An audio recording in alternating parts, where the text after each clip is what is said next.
Hi there. So the other day I saw these words, He is risen. And I thought, why not He has risen? So Jesus, when He was crucified, He died, but He rose up. Now it's written in Revelations that John, when he saw Jesus, he fell at His feet as dead. And then Jesus puts His right hand on him and He says, John, don't be afraid. I am the first and the last and the ever-living one. I died, but see, I am alive forevermore. And I have the keys of death and of Hades. So He's got the keys of death.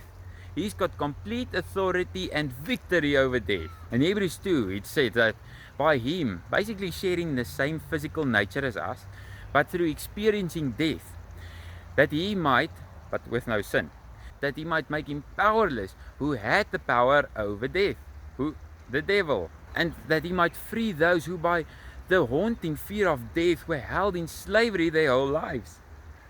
Do you see what Jesus has done? So why are we still fearing death?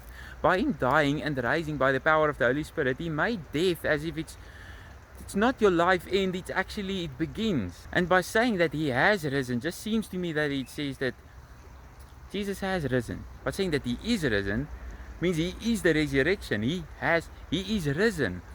He says that I am the way and the truth and the life.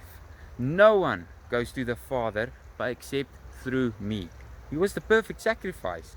Remember the story of Lazarus. Now they come to Jesus and they say, Jesus, your friend Lazarus is sick.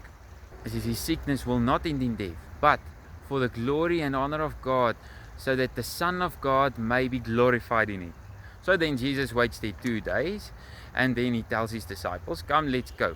Lazarus, our friend, has fallen asleep. We're going to wake him up. They said, what? If he's fallen asleep, he will recover, Lord. They didn't understand it. So He said to them plainly, he is dead.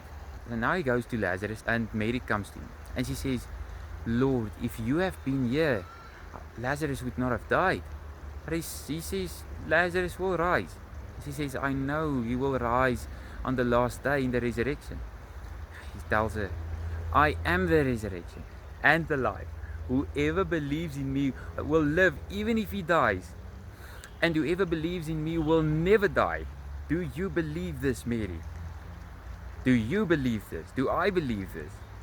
I mean, in the end of Hebrews 9, he says that now Christ, having been offered once and once for all to bear the sins of many, will appear a second time, but not to deal with sin. He's already done it. It's our choice now.